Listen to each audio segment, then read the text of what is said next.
In this video, we'll focus on the unique design of the BMW-G adapter on safe connection with the vehicle module. With the 3 positioning pins, connection is actually simple. Connection tips. Step 1.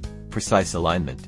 Make sure the 3 positioning pins on the adapter are accurately aligned with the 3 marked points on the BMW-G chassis BDC2 module.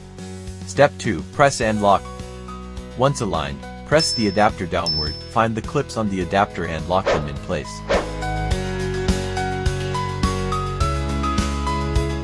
Safe removal. First, unlock the clips on the adapter. Then, find a clean, flat surface, and place the BMW-G chassis BDC2 module on it securely. Use both hands to evenly press down on both sides of the module. At this point, the pin header will smoothly pop up and disconnect from the adapter. Finally, lift the adapter straight up.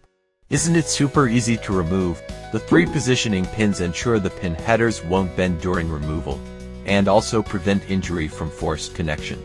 Follow the tutorial and give it a try.